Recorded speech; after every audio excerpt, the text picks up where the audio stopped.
Good evening, everyone, and welcome to tonight's College of Arts and Sciences Distinguished Lecture. I'm Carl Drummond, Dean of the College, and it's my pleasure to welcome you to this, our twice annual event.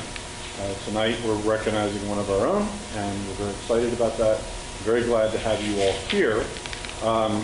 I'll remind you that after tonight's lecture, there'll be an opportunity to continue socializing in the lobby with cookies and punch and those kinds of things. So please, if your schedule permits, please stay with us and congratulate the speaker and interact with friends and colleagues. To introduce tonight's speaker will be Janet Padilla, soon to be professor. Very soon. I got the copy of her letter today, so I'm very excited for her. I'm sure she is too. Janet is director of the Women's Studies program, and she will introduce tonight's speaker.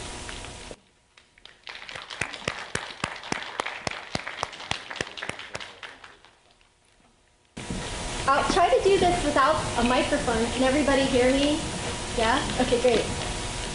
So it's my pleasure to introduce the Spring 2013 College of Arts and Sciences Distinguished Lecturer, Dr. Ann Cain, Professor of English and Linguistics, and I'm proud to say, Women's Studies affiliated faculty.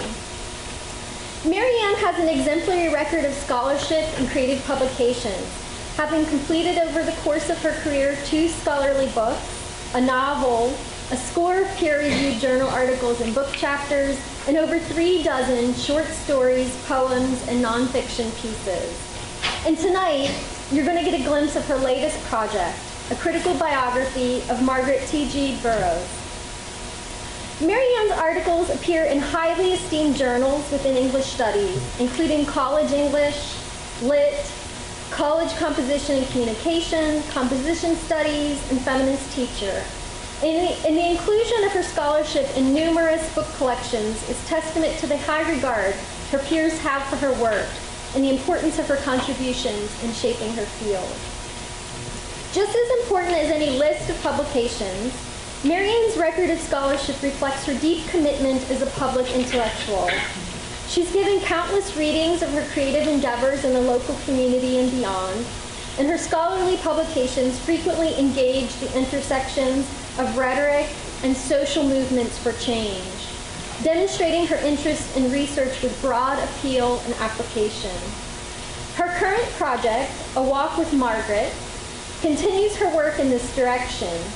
As you will learn tonight, Burroughs was an important African-American author, artist, and activist, and Ann's critical biography of her draws on extensive archival research, enriching our knowledge of not only Burroughs' legacy, but of the important role art has played in African-American social justice movements. Like so much of Ann's work, the Burroughs Project transcends disciplinary boundaries in order to explore the intersections of art and activism, of gender and race. And like all of Ann's work, it represents the very best of feminist scholarship. Please join me in welcoming Ann.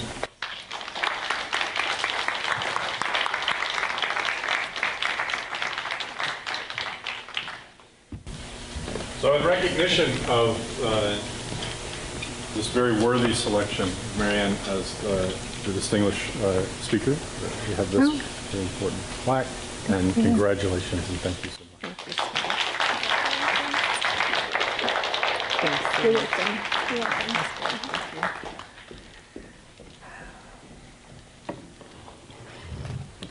Good evening, everyone. Good evening. Hi, welcome. Thank you so much for coming on this rainy, kind of drizzly evening. I got some thank yous to go through before we get started. First of all, I want to say thanks to Janet, Dr. Padilla, soon to be full professor, yay, congratulations, for the generous introduction. I appreciate it very much. Also to Dean Drummond, Carl Drummond, for sponsoring this event. Appreciate that we continue to have this sort of affair for arts and sciences. Also to the Arts and Sciences Selection Committee for choosing me for the honor. I really appreciate that. Also to my department chair, Hardin Asand, who all things academic, support all the time, but also this year in particular, a very personally challenging year. I appreciate the support very much. For Karen Burtnett and Kathleen Carosella for promoting the event, the hard work of that.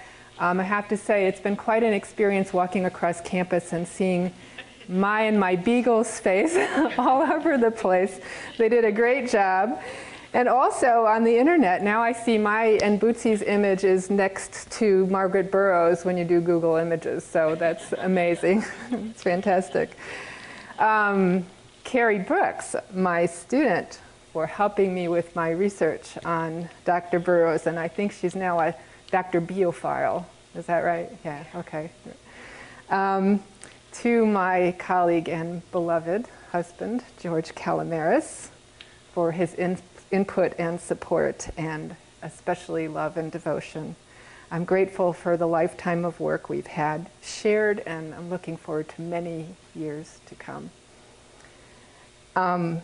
Also, my parents, Ruth and the late Lester Cain.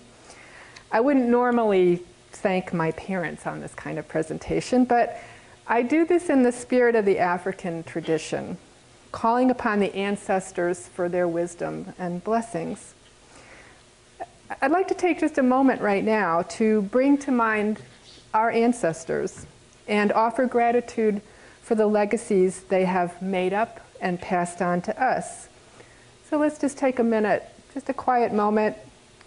I'd like to also in this moment call forth the spirit of Dr. Margaret T.G. Burroughs to enrich and enlighten us this evening. So just a moment, your ancestors.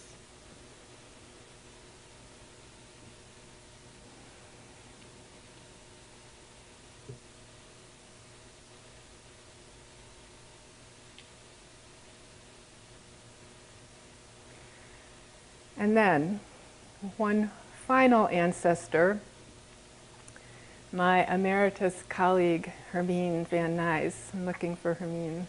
There she is. Hi, Hermine. She reminded me that today is Shakespeare's birthday.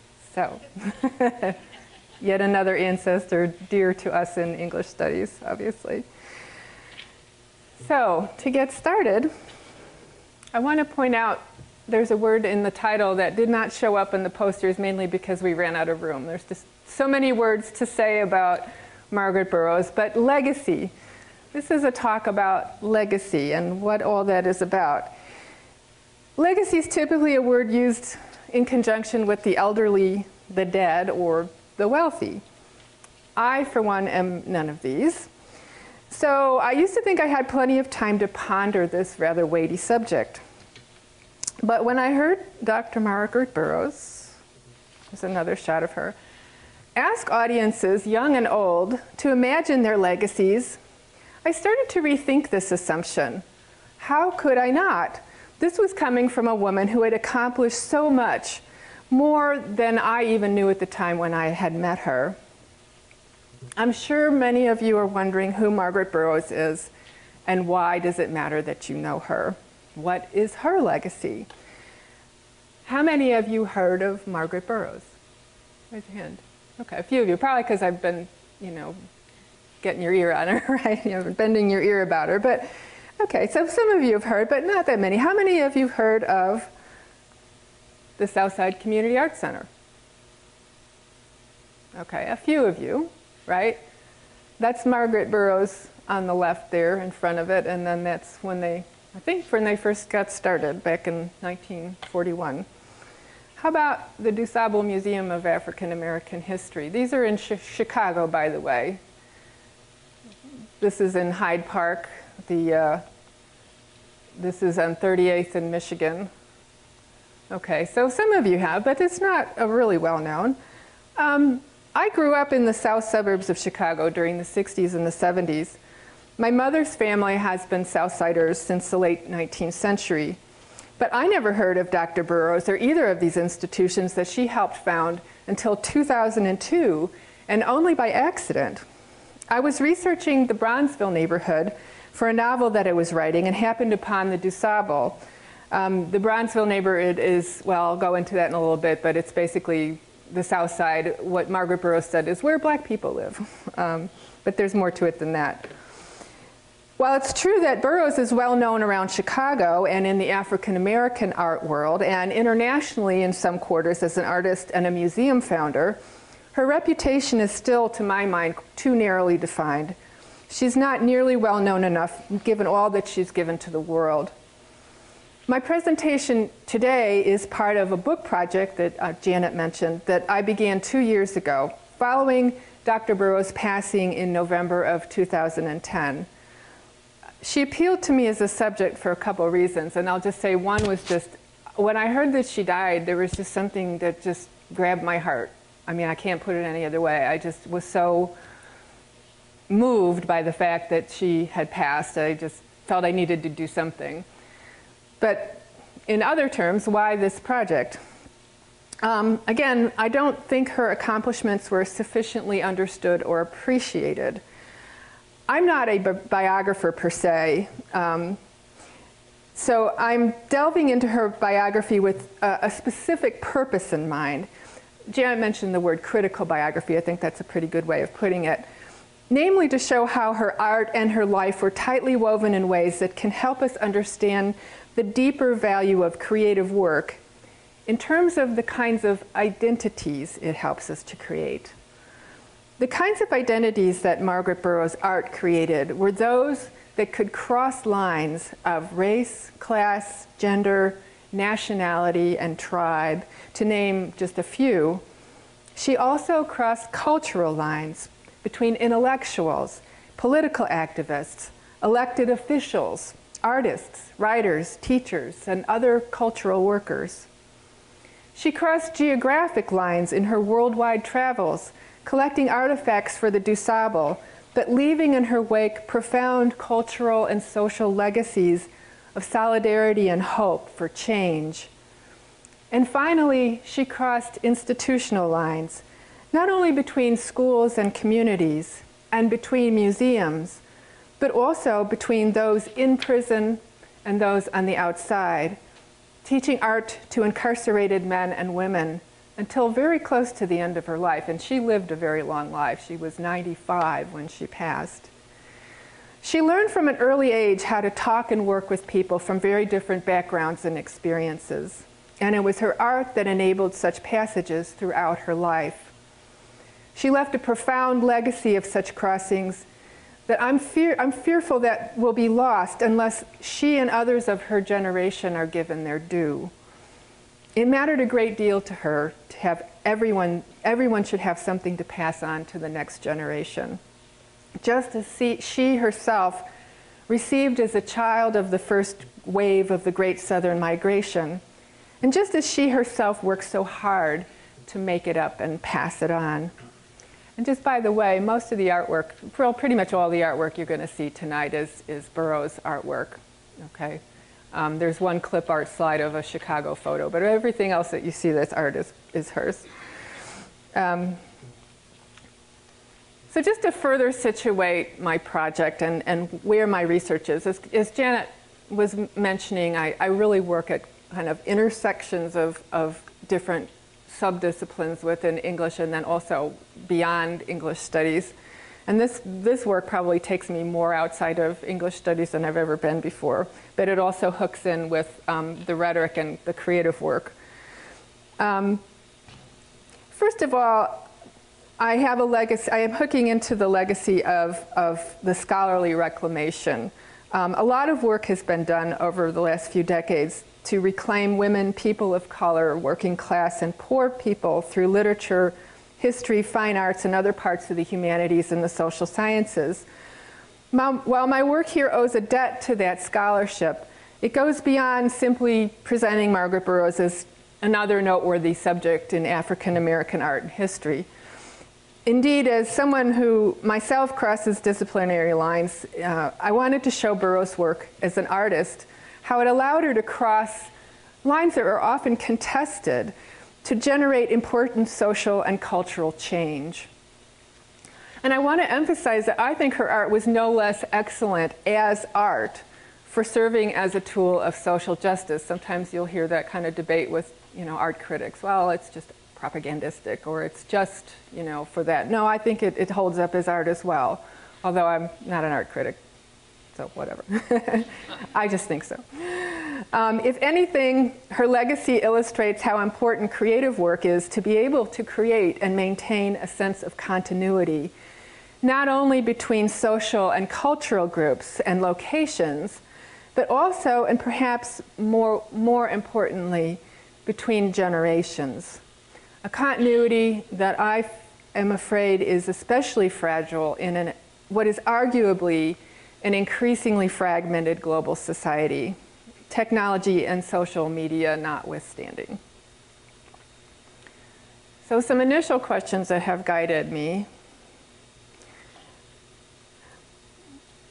By understanding how Burroughs used art to make and pass on legacies, her own and those of her forebears and her contemporaries, we might better understand what is possible for making and passing on this legacy of crossings, of constructing selves suited for the challenges of increasingly polarized and unequal societies, of reclaiming creative activity as central to this kind of work. This is a really big question. Is this, and this is something with the people I've interviewed so far, the elders, that we're asking ourselves, was this did Burroughs just come up, it was just this one particular special time and place in history and it can never be repeated? Or is there something that we can learn from this and take along and pass on ourselves? And also, along with that, can we keep the social justice ball rolling? I think that's a big question for a lot of us these days, too. So back to the original question, who is Margaret Burroughs and why should we know her? Tonight, I'm going to focus on Burroughs' formative years in Chicago's Bronzeville neighborhood to consider the impact of this place, this time, and how her understanding of legacy came directly from this context. So who is Margaret Burroughs? There's a lot you can read as I'm talking, but this is only the tip of the iceberg. I mean, again, I put as much as I could on one slide, but there's just so much more I could say about her. These are just a few of the highlights. Margaret Taylor came into the world poor, black, and female. How she became an artist, let alone one of acclaim, is a story of unlikely odds defied. Her parents, Octavia and Alexander Taylor, worked hard but had little, even before the Great Depression gutted their already limited resources. They'd left St. Rose Parish, Louisiana in 1922, when Margaret, one of 3 daughters, was only 5 years old. They didn't know it then, but they were part of the first wave of the Great Migration, a journey made by millions of African Americans in the 20th century to escape the Jim Crow South. As Isabel Wilkerson so beautifully chronicles in her Pulitzer Prize-winning book, The Warmth of Other Suns, and it's an incredible book, and I just strongly, and Carrie's nodding, she read it, right? Yeah, okay. It's an incredible book. She interviewed 1,200 people who had done the migration, and then she focused on 3 people's stories, and it interweaves their personal lives with these kind of larger research passages about the whole migration. The Southern blacks who came north forever changed the character of dozens of northern cities as well as the country as a whole. Burroughs' parents, and later Burroughs herself, pushed hard to claim the promised freedom and opportunity of the North, even as they continued to face oppression and violence upon arrival. So here's a quote from Wilkerson, and basically saying how much courage it took to leave the South. You would think, well, how much, it was so bad there, why wouldn't they leave? But there were many obstacles in their way to come, and many obstacles when they came. And it wasn't that the North had promises, easy promises to take. The North was in many ways just as bad as the South, and yet there were still some opportunities. So it wasn't just a matter of reaping the rewards of taking the journey north. It was a matter of having to claim and in some cases demand these kinds of freedoms. As the daughter of a domestic worker and a laborer, Margaret was born onto the lowest rungs of the social order. But as part of the legacy of her migrant forebears' courage to will their dreams into being, young Margaret got the idea that she had a responsibility to do better, to not only survive, but building upon her parents' sacrifices, to thrive. And I imagine this is not an unfamiliar story to many of you, either from your parents or your grandparents or your great-grandparents, that you want that's an immigrant story. This is not immigrants, there's a difference here, but still, there's a similarity in this story. She was raised with the notion she had something to say and something to give. Art was her first and most lasting means of making it up and passing it on. And this is one of her early watercolors. There's a whole story behind that, but I don't want to get into it right now. How she grasped a connection to a larger experience of making a contribution, of working and struggling to make things happen, that's what I wanted to know. Because so many people, they don't make that larger connection. It's, you know, it's just enough just to get by, to survive, but where are you in the larger scheme of things? How did she come to that? And that's what I want to share with you, the whole notion of what I'm calling making it up and passing it on, the art of her legacy and the legacy of her art. Her story is unique not in that it was not just of a singular achievement. She was not just an artist. She was not just a museum founder or just a teacher or just an activist, even though those are all fine things in and of themselves. It was unique in its success at being and staying connected to a larger experience, and how her art was the means by which she made and maintained those connections by crossing what were otherwise, especially at that time, very uncrossable lines. But before I go any farther, I want to back up and go back to the term legacy, and let's look at that a little bit more closely. I normally tell my students when they do research papers, don't start with the definition from the dictionary, but tonight I want to go there because a couple of things in this denotation merit some critical attention. So the first definition has to do with possessions. No surprise that that comes first. Wealth and property speak very loudly in our culture. The second definition is interesting because of the figure of speech, of handing down. This is what caught my attention in particular. Someone's hands held something. Those hands placed that something into another pair of hands. We forget that we're doing this all the time, making these gestures, leaving these marks all around us, those things that shape a moment, an hour, a day, a year, a life. We forget our own powers to create our lives and in turn those around us. We are actors in a world that exists with and through us. We are constantly making, constantly receiving, constantly passing on who we are, what we possess, what we know. By aligning legacy with something made up, as I do in the title of this presentation, this turn of phrase once again highlights what we might ordinarily overlook. Legacy is an act of imagination. To pass itself on, legacy cannot be separate. It must be connected to others, to a self in relation to others. Legacy depends upon this connected self, for hands to hold what is passed on, and for those hands to also be part of the creating and the passing. I just want to point out, this is when Margaret Burroughs was in Fort Wayne. This is a photo that comes from Triac, and she was working with the young people. This was, I think, in maybe 2006.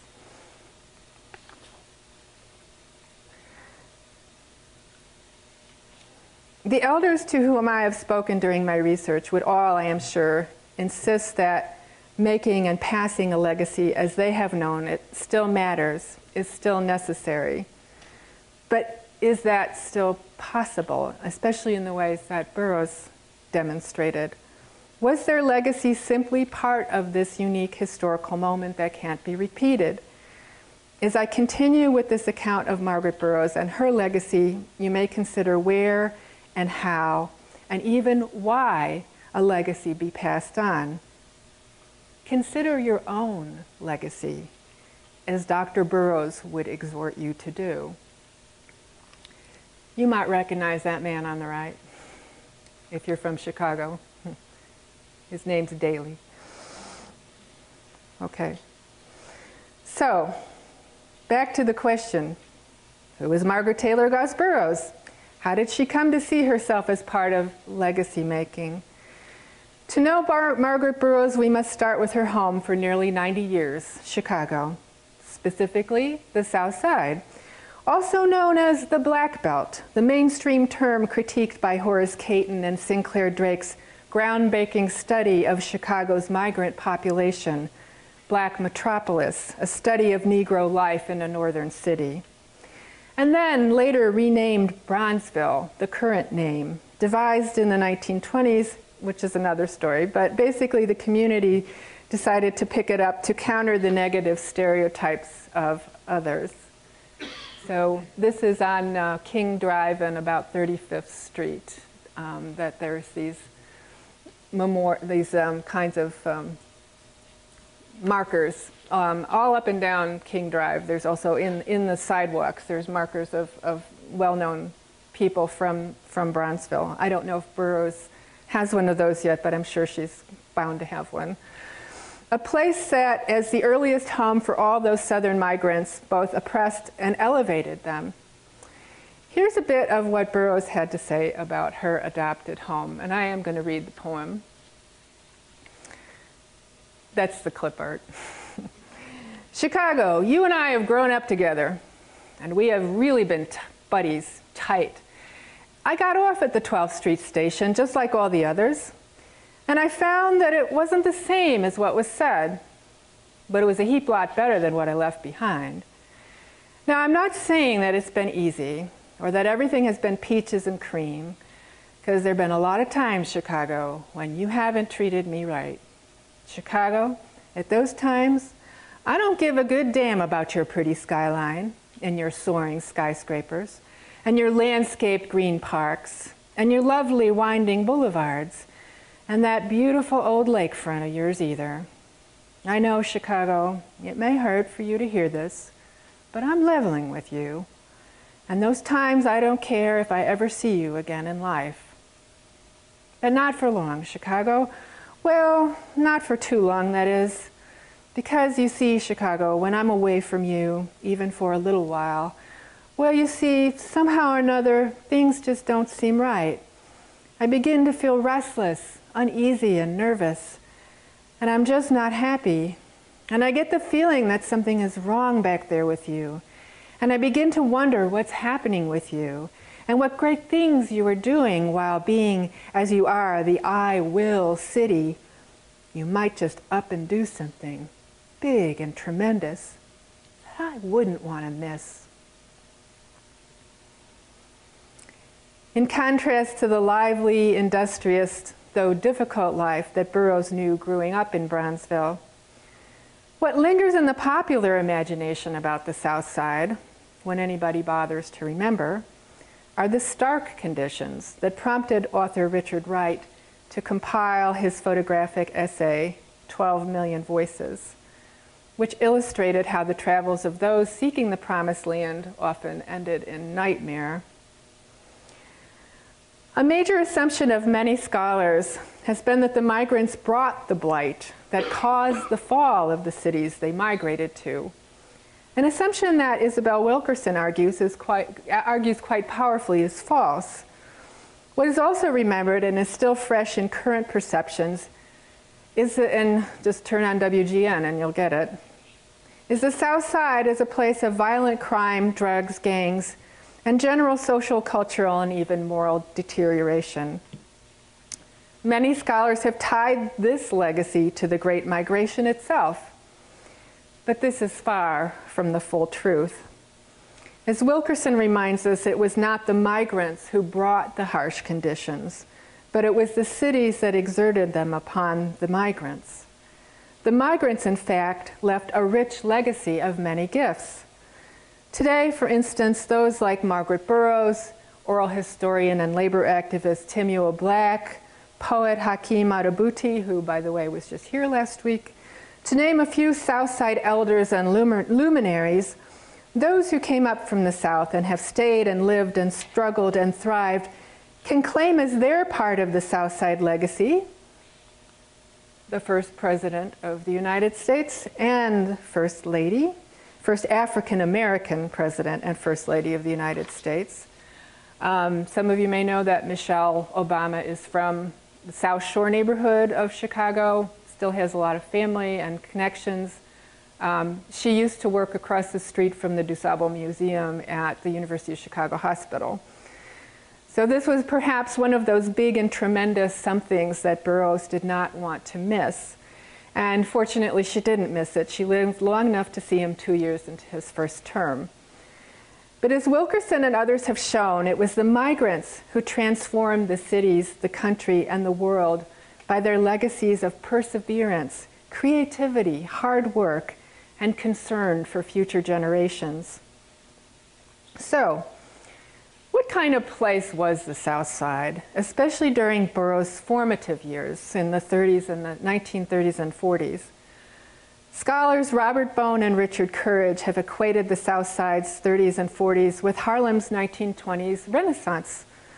Side by side with Richard Wright's images of despair and squalor was an equally vital community, with schools, libraries, clubs, musical ventures, social organizations, churches, and other cultural organizations.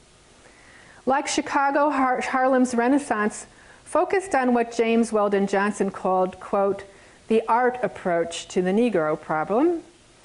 From Tuskegee and Booker T. Washington's "Cast down your bucket where you are," to Johnson's declaration that, quote, nothing will do more to raise his status than a demonstration of intellectual parity by the Negro through the production of literature and art, end quote. It was through the cultural work of art where social change was focused. Johnson's strategy was as follows, and I'll just go ahead and read through these. So first, to discover talents and bring them all to New York to achieve this critical mass of talent, of black talent, to create a milieu where ties could be developed between black and white intellectuals, to create, cultivate sympathetic whites in the literary world who, through their reputation or their role as power brokers, could provide access to publications and publishing houses. So that was the Harlem Renaissance strategy mainly in the 20s. Young Margaret Taylor came of age just as African Americans, those sons and daughters of the Great Migration, were forced to abandon Harlem Renaissance's jazz age optimism, that by showing the humanity and contributions of African-descended people, the artistic and cultural achievements of blacks would humanize African Americans to white society and the world. That was the hope. The grueling realities of the Great Depression gutted much of the funding for the cultural and artistic work. And as it turns out, much of that funding was from one major funder in New York. So when the market went, then everything just went all at once. 1931 was the hard year when the cards all folded. Just to kind of repeat how, yes, it all unraveled. So you can just look at that slide a little bit. Furthermore, another thing that changed, not only was the funding dried up, but after, well, that decade in particular, but there was more going on even before the 1920s, of blacks trying to cultivate and promote the best and the brightest, only to see white mainstream society still remain solidly entrenched in the idea of African American inferiority. Many of the African American leaders at the time, including W.E.B. Du Bois, began to reassess. And it was Chicago, not Harlem, that led the way in the 30s and the 40s into new documentary-based forms of artistic, social, and cultural expression that accompanied this shift in political consciousness. With Burroughs' generation facing down some of the worst economic conditions since slavery, they turned their gaze away from courting mainstream white culture and inwards towards creating their own self-image. It was no longer a matter of trying to persuade whites of blacks' humanity and equality through cultural, business, athletic, and intellectual achievements. Now it was a matter of looking at one's own realities, one's own conditions, to demand rights that decades after the Emancipation Proclamation and the 14th Amendment had yet to manifest. This was a generation who chafed against legalities and social mores that literally restricted where they lived and where they worked. Great suffering and deprivation wore collective patience thin. The tide changed. Now rights were a matter of demands and protests rather than simple patience and perseverance. Having no one else to turn to, literally and figuratively hemmed into a narrow slice of the urban geography, and Bronzeville and the Black Belt, as it was known, I think is not more than a couple of square miles altogether, and there was nowhere else to go. They turned to each other. What the rest of the world valued as good and true, they questioned. They began to create images not of the world they were told to value, but of a world that valued them for who they were, not what they were taught they were supposed to be.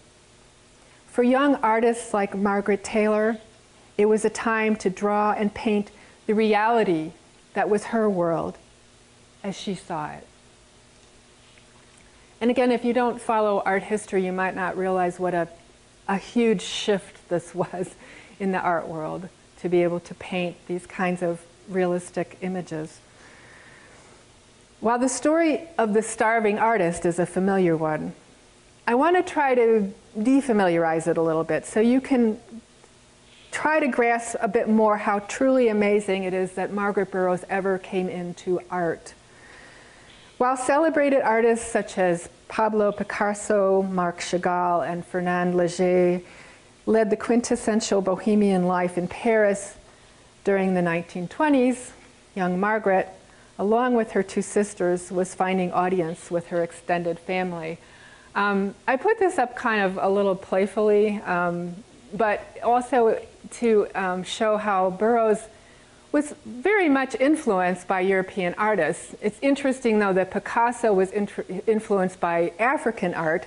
It was considered primitive, so somehow going through Europe made it some more refined, I suppose. But so that's Picasso on the left. I'm sure she came across his work. She studied at the School of the Art Institute. That's from 1913, so it predates her birth, and that's her work on the right, which I think came along a little bit later. Like many Southern migrants, her family shared a small living space with as many as 10 people at a time. When they first arrived in Chicago, they lived with their uncle near the Illinois Central train tracks that had brought them north, as many blacks did at the time. Burroughs remembers from an early age how she and her two sisters found audience with her extended family as well as their visitors. Being surrounded by the constant presence of others, her early abilities with line, form, and color were quickly recognized and encouraged, and that still amazes me that that would be something that, that would happen. While Margaret drew and recited, her sister Dorothy sang, and Marion danced to the Charleston to the weekend crowd at her uncle's whiskey flat, i.e. moonshiner. Guests showered them with quarters and nickels and dimes for their performances. Her mother further reinforced her precocious daughter's talents. Oops, that's not her. So she says that, I don't know if she said this with a little bit of guilt or whatever, but she said that, if she was drawing and she didn't want to, her mother would let her off the hooks with her chores. Her sisters had to do it. One of her sisters, Marion, helped her start the DuSable, did a lot of the bookkeeping, and throughout the whole time that she was alive, assisted Margaret and everybody else with the founding and the carrying on of the business of the DuSable Museum. Margaret never seemed to consider sharing quarters with many others a hardship, and even up to her passing in 2010, she shared the roomy confines of her historic home at 3806 South Michigan with family and other artist tenants. These are her, I suppose, artists in training, you might say. One might speculate that she was forced to become accustomed to tight quarters at an early age, given the expensive, cramped housing of the Black Belt, but she turned that experience into a creative advantage. She always kept her doors open to people from all over, beginning with the carriage house she shared with Elizabeth Catlett, you may have heard of. She passed away, I think, last year. Very famous artist. She and Margaret Burroughs went to Mexico to study at one point. And then eventually, when she moved to the mansion at 38th in Michigan, and there she is in front of the house, that for decades served as an informal salon, welcoming luminaries such as Langston Hughes, her personal idol, Paul Robeson, poet Margaret Walker, Richard Wright, W.E.B. Du Bois, her close friend, and I bet you've heard of her, Gwendolyn Brooks, and just about any African-American artist, intellectual, writer, musician, or politician traveling through Chicago. In addition, there were international and political and cultural friends of her second husband, Charles Burrough, who, among others, invited a Russian circus troupe that he had been part of he had been part of that troupe during his youth. Charles was a New York-born leftist who had been raised in the Soviet Union, sent by his mother, an educator and political activist, who did not want to raise her son in the racist climate that was the U.S. in the 1920s. The South Michigan Avenue mansion had a long history as a gathering place and landmark for the community. It was built in 1904 by John W. Griffiths, who was the engineer of the Civic Opera House and Union Station in Chicago. And that's just, from the front of 3806 Michigan. In the 30s, the building became the Quincy Club, which was an all-black residence for male railroad workers who at the time, again, because they were black, could not find housing in Chicago hotels. Then after the railroad workers, Timuel Black, who was a contemporary of Margaret Burroughs, recalls how his mother and friends would go to the Quincy Club for tea.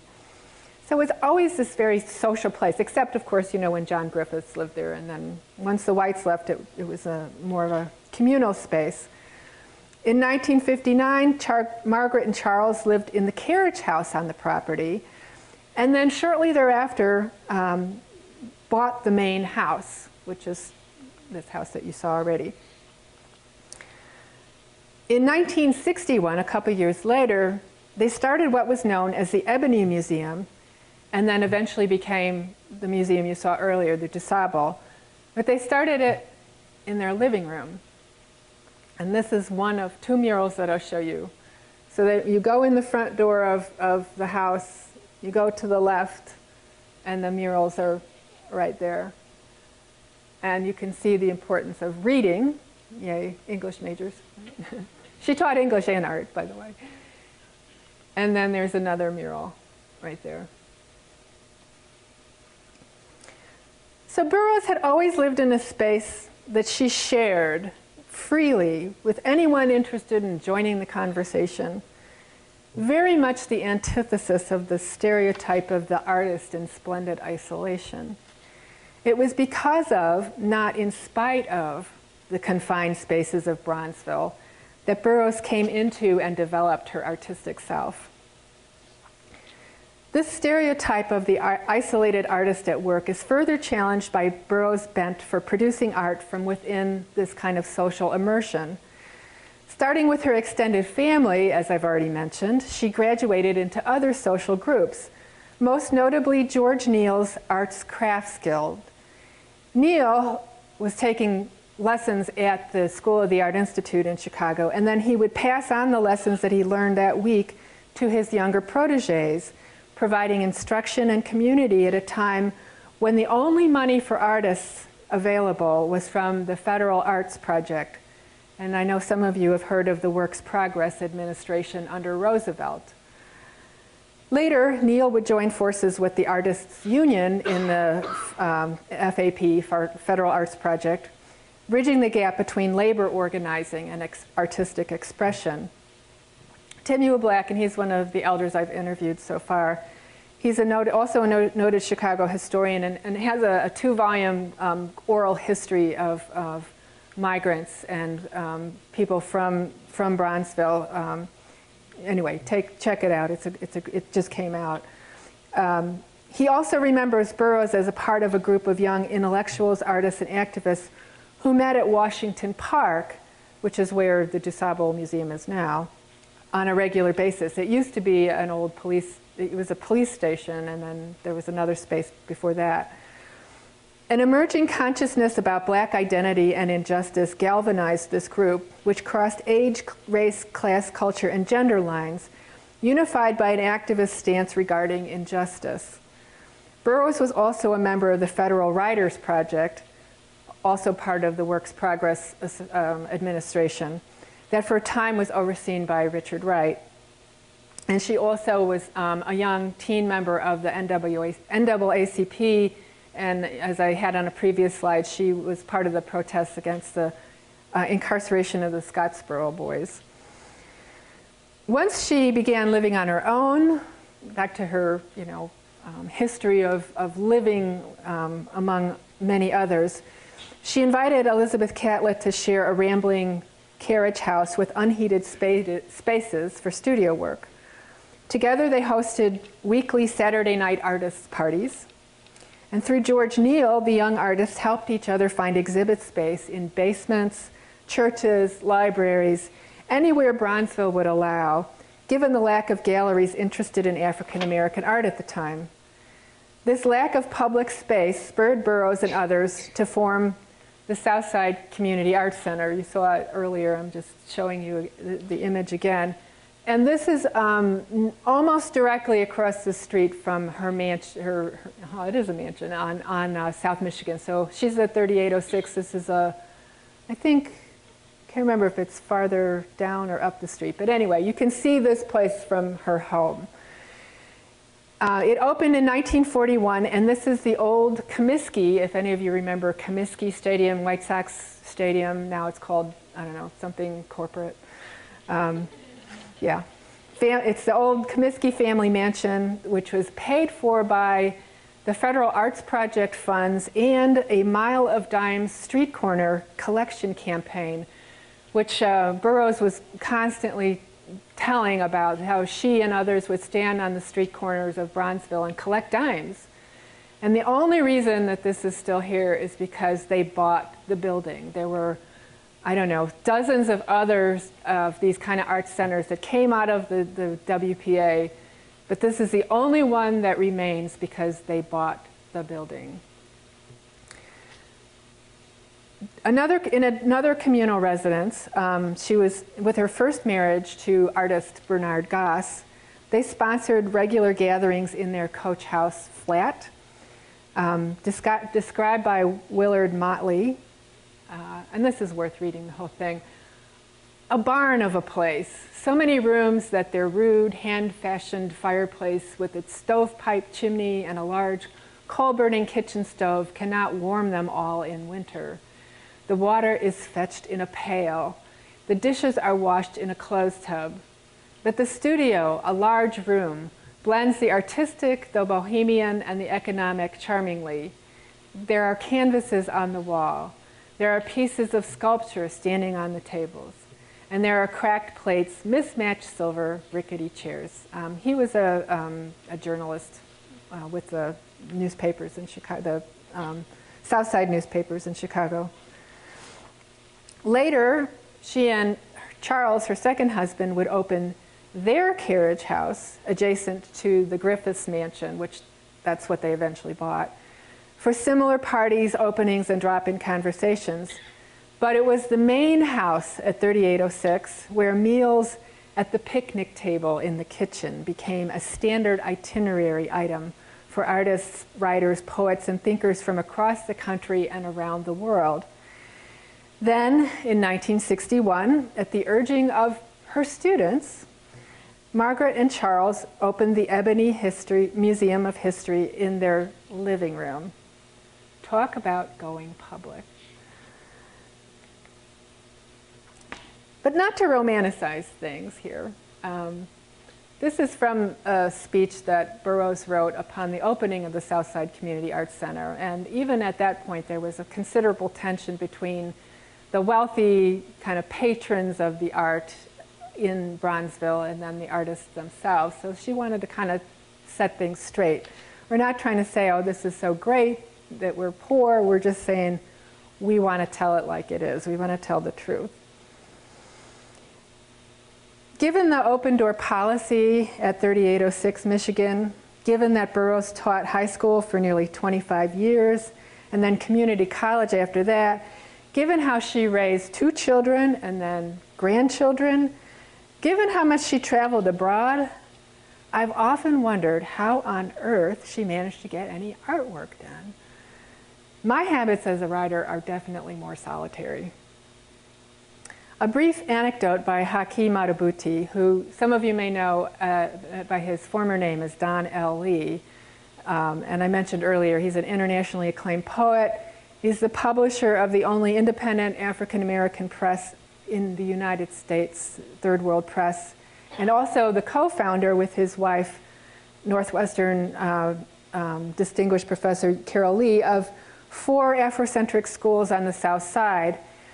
This anecdote helped clarify a little bit for me of what kind of artist Margaret was, as he described his first meeting with Margaret and Charles, who he attributes as being hugely important in the legacy that they passed on to him, especially with the idea of art being very central to the creation of a sense of identity and also to the idea of institution building, you got to do it yourself mentality. He first read about the Ebony Museum in the Chicago Defender, which was perhaps at the time and still distinguished Bronzeville newspaper. He was looking for a used car and he saw this ad about the museum needing people to come help out. So he drove into the city on a Saturday from the Army base in Arlington Heights, and he was met at the door by Eugene Feldman, a white man who was one of the first volunteers and founders. And if you go to the DuSable and you go into the lobby, there's mosaics of all the founders, and Margaret and Charles and Eugene and then several others are right there. He asked, and Eugene was from the South originally. He was a Jew, and the South was not hospitable to his progressive ideas, so he came north like a lot of other people. He asked to meet Margaret Burroughs. Haki did, Don L. Lee at the time. Feldman took him into the famed kitchen where Margaret was working on a linoleum cut. I'm not saying she was working on that one, but this is the kind of thing she would have been working on at the time. So the first thing he noticed is that she had a natural, talking about her hair. This was before the Black is Beautiful campaign during Black Power. Definitely ahead of her time. There's a whole story behind that, but I won't go into that. Just to say that it was a very practical move. She didn't like burning her scalp. Good for her. He was 18 or 19 at the time, self-described as very young and introspective with not many friends. She was the first woman he'd ever seen with natural hair. That's how big of a deal it was. So he kept staring at her. She said, "What you want, boy?" He said he was reading all these books and he didn't have anybody to talk to. He devoured Richard Wright, W.E.B. Du Bois, Paul Robeson, and so forth. Well, she knew who the book person in the family was, so she said, "Go upstairs and talk to Charlie." She was busy with her printmaking, laid out all over the kitchen. I love picturing her there in the kitchen with her natural, welcoming this young, eager, shy man into her home without pausing into her work. I'm just picturing this. Just taking him in with her breath and her movements, one action in harmony with the other. far from being a mother or a muse or a terrifying oracle rendering tests of survival, Burroughs, to Haki, was literally a kitchen table artist who kept her space, yet still welcomed others into it. Perhaps she also had other quieter moments for her art, but most of what she has described in her numerous interviews indicates a long history of working in highly social spaces. Her art was also shaped by practical realities. For instance, her early work used watercolors because they were inexpensive. You've seen this one already, but it's worth another look. Later on, she relied upon linoleum cuts, and I'm pretty sure that she learned the linoleum cuts when she went to Mexico, which I'll mention in a minute. Let's see. She could reproduce the linoleum cuts. One reason she did it is because she could reproduce them cheaply and distribute them widely. I was just talking to Bernie Lohmiller before this presentation, and Bernie remembers when Margaret came to Fort Wayne, and we did videotapes of her here, and he said that she gave him a print because he had the same name as her first husband. So, and I have some. I have a couple. I have one in my office, and I have one that George framed for my birthday last year. So they're everywhere. She wanted people to have art. For her, art was for the little people, and that was not meant as a derogatory term. She identified with the little people. This was an ethic that was close to the Mexican muralist Diego Rivera. She had studied with his protégés in Mexico in the 1950s. And there's a story behind that. She was fleeing the Red Scare in the Chicago Board of Education was putting her through, but that's another story. And she absorbed many of the populist lessons from that experience. I want to end my discussion of Burroughs' creative development and my talk tonight with a few things. First is I want to look at one of her more widely circulated prints, Black Venus, which is on the right, which is from 1960. There's a natural. She's wearing a natural. She was also ahead of her time in transforming images of white European beauty and power into those closer to her own experience as an African-descended woman. I've written a prose poem, a brief prose poem in honor of this accomplishment. Your Rebirth, Margaret, in Mexico, a playful rendering of Botticelli's Nymph, emphasizing black in name and style. Your Venus literally walks on water, two guardian carp bridled. The reins loosen her hands. Instead of being cupped by a clamshell, she steps out, the shell a flower blessing her beauty. No passive pale ingenue here. Your Venus animates the palm trees and the angels, the fish and their Neptune. Her beauty is not simply to be admired, but to transform. Her modesty comes from a cloth, not her hair, which is tied up in a way, ready for action. Her love is a chariot that will take her beyond the palm trees of her birth. The gods will not ravage, but assist. Her face is young, but knowing, innocent, yet wise. She rules with grace and ease. Her power comes from her connection to all. From this work, you can see how she created an identity that drew from her own world, that challenged and transformed representations of that world in mainstream culture, and invited others to participate in that transformation with her by making her art available to the masses. So a couple other very short things before I close. I want to read a poem that is written by Hakeem Arabuti on the occasion of the Legends and Legacy Awards celebration at the Art Institute of Chicago, just a month before her passing, actually. But she was there, and she got to smell the flowers while she was alive. This is called Master of Colors and Canvas. How did we arrive? Mothers as artists and seers, as earth toilers, sun consumers, workers at midnight and dawn, nurtured us with apples, bananas, open hearts, seeds, cultural language, illustration, and institutions. Lovingly cut the umbilical cord, not the commitment or sacred findings.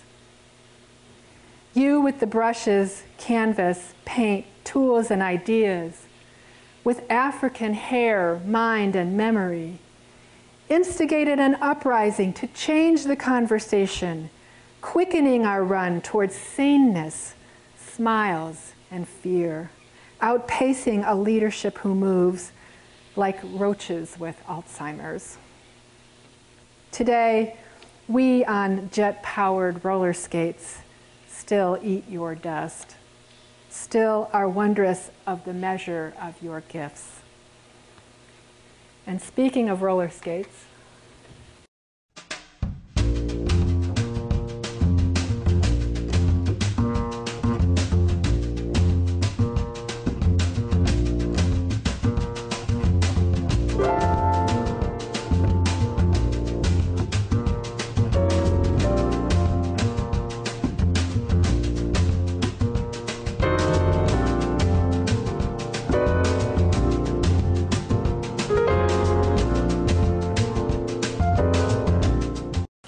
okay, that's all for tonight. Thank you very much.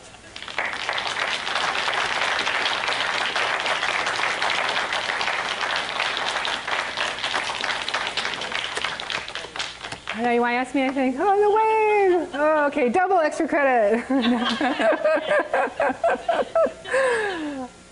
Okay, yeah.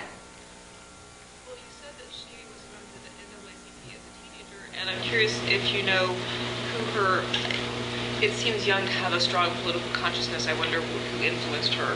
Were her parents particularly political? I don't know much about her parents, but I think it was just sort of, you might say, in the air at the time. I mean, you know, she's born in 1917, so she's a teenager in the 30s when, you know, the Depression comes along. There was a lot of agitation on the South Side. You know, if you read Native Son, Richard Wright's book, you know, there's a long soliloquy by the lawyer at the end, kind of talking about the conditions that created Bigger Thomas. I mean, that was very real. So I would say, I don't know that it was particular to her family. I have not come across much about her parents. But I know from Timuel Black that right in high school, she was going to this Washington Park Forum, is what it was called. And there were young people just slightly older than her who were kind of bringing the teenagers along into this political conversation. And that's an important part of what we're talking about with legacy, is that people would just do that. They would just do that. And that's, you know, an interesting thing right there. Yeah.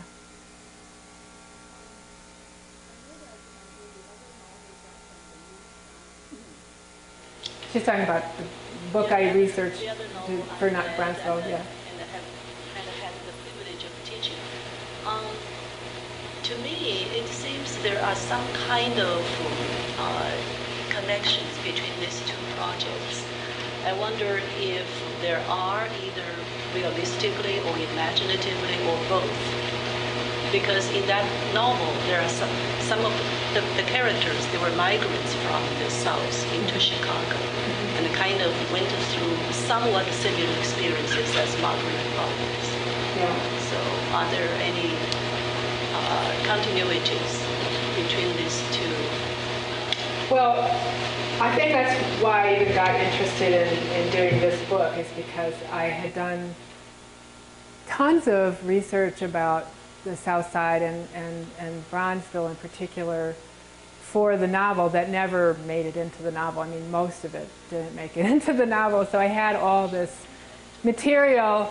I have a personal stake in it because of my family's heritage on the South Side. And in particular, and one thing I didn't know until I took a drive around the Bronzeville neighborhood, I think after I met Margaret Burroughs in 2002, I took a drive.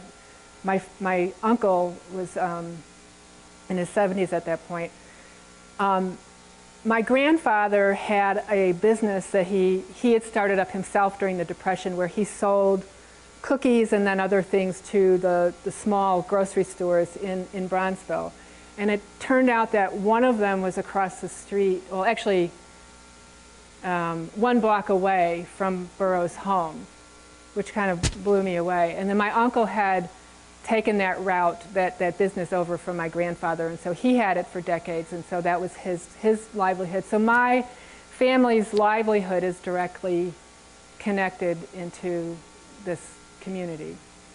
And that's the personal part of it. But in terms of the characters, I think there's something so compelling about the whole migrant story, and a part of Chicago that, frankly, I was not privy to.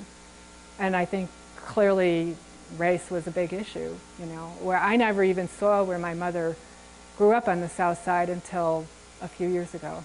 We just didn't go there, literally and figuratively. So, yeah. How did she get from the south side of Chicago to the School of the Art Institute? Scholarship. And I don't know exactly how that was arranged, but she went to Englewood High School, and that was a really vibrant high school at that point. And so somebody guided her. She had, well, actually I shouldn't say that, she had teachers, white women teachers actually, who were always, and she names a couple of them, one was named Ryan and one was Blackshear, who were helping her at critical points in her life, and that there were just teachers who were observant, which is how she became the same kind of observant teacher herself when she taught at DuSable High School.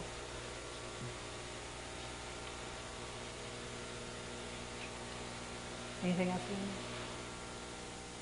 Okay. I guess not. Well, let's thank and congratulate her. Thank you. Yes. Okay.